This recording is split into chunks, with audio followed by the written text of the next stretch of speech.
Thank you. Thanks for the nice introductions, and it's an absolute pleasure to be here today, and I'm very honored to have the opportunity to listen to these great individuals and meet all of you here.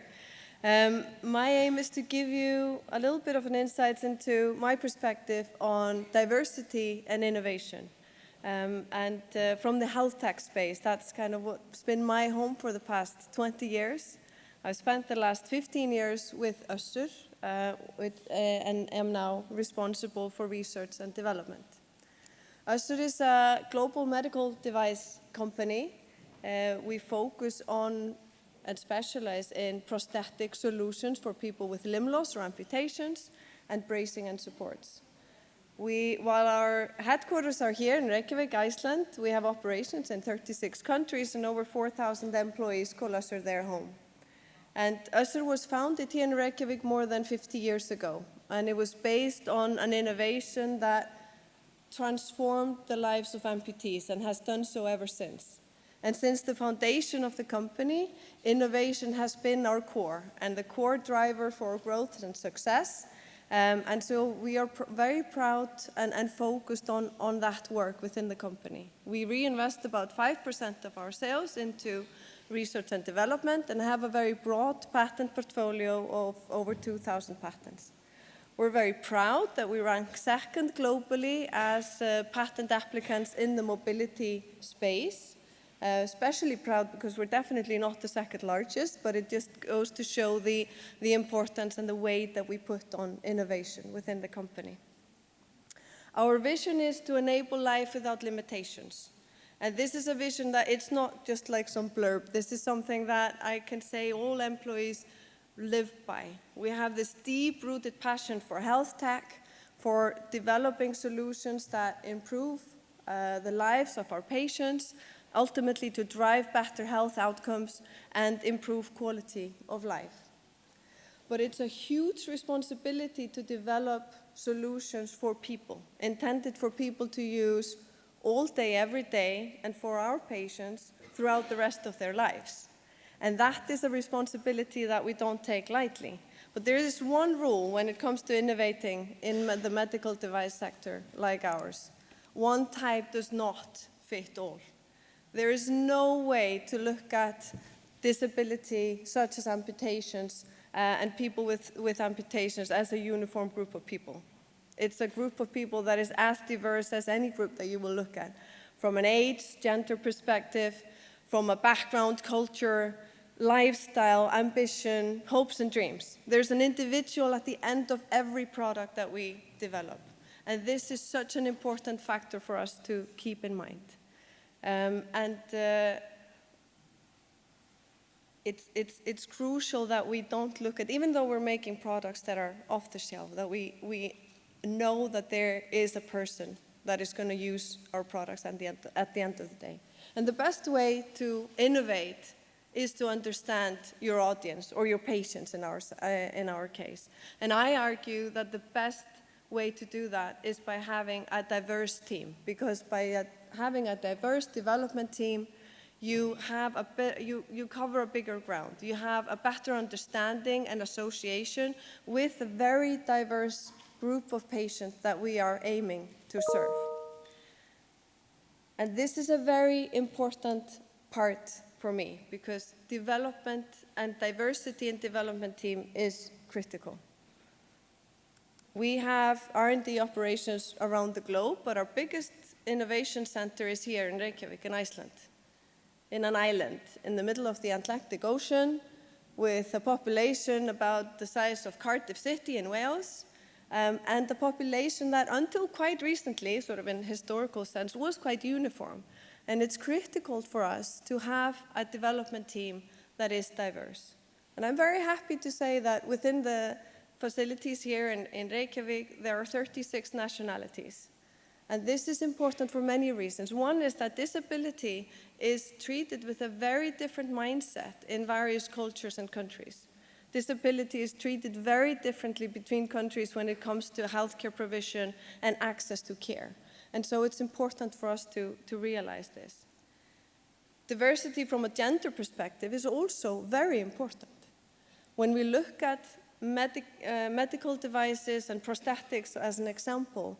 Even though 40% of the amputee population are women, men are just, there are more amputations on men due to just disease demographics. But 40% of our patient population are female. Yet, historically, the industry did not really acknowledge nor address some of the clinical and physical needs of women in prosthetics. And there are just several episodes in the life cycle of women that do affect the ability to use prosthetics, drive prosthetic fit, and so forth. Menopause, menstrual cycle, pregnancy, and so forth.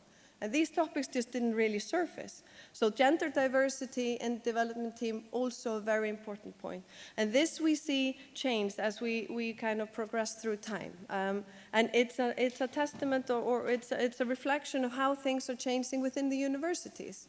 When I did my electronics engineering degree with Andri Heiðar actually, quite a few years ago, us girls were quite the odd ones out, he will tell you.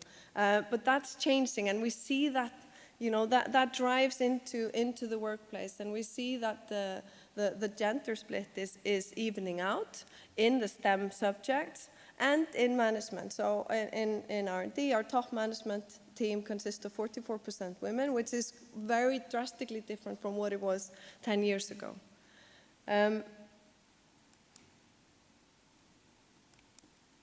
When it comes to innovation, and I chose this picture, it's from, we have like an annual intellectual property awards here that we host for all our, it's like the Oscars for engineers. And you can see the Scottish team, they show up in their kilts, and it's a lot of fun. But intellectual property is absolute key for us. It's critical for our business success, and while we're very proud of how we rank globally in terms of patent applications, it's also just critical for our commercial success going forward. And there we see, when we look at our development teams, that women who participate in development are just as likely to be inventors and be named inventors as anyone else on the team.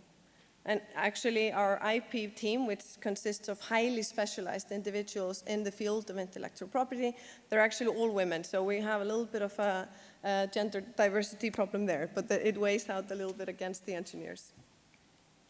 But how do we influence the future? How can we drive diversity and further innovation? I think there are three key things in that. We need to ensure that we establish environment in the workplace where diversity thrives. It's not enough to have diverse teams on paper. You need to create an environment where people can bring themselves to work every day, and that's critical to get the diverse teams functioning well together. I do think that we all collectively need to remove this global myth that maths and physics and the STEM subjects are some crazy, complex subjects that are only for the happy few geeks that do nothing but solve formulas every day. I used to tutor kids when I was younger in math and physics, and they all had the cognitive ability to do excellent in those subjects. And actually, some of them are professors in those subjects today, but they all had the same thing in common. They were convinced that they couldn't, that this was not their field. There were many reasons for it. One very common one was that their parents had been struggling with maths 30 years ago, and by association they felt that this ruled out their possibility to be good at maths. And it was so much about just convincing them and giving them confidence that they could do this. A lot of the girls I tutored actually were dancers, and I kept telling them, if you can dance, you can understand physics. I mean, dancing is pure physics. If you think about it, it took them a while to agree, but as a disclaimer, I don't think I can state that it goes necessarily the other way around, that strong physics skills are gonna guarantee you good dancing skills, but dancing is physics. And so to me, we spent a lot more time talking about their ability to do well than we did on forcing formulas down their throats.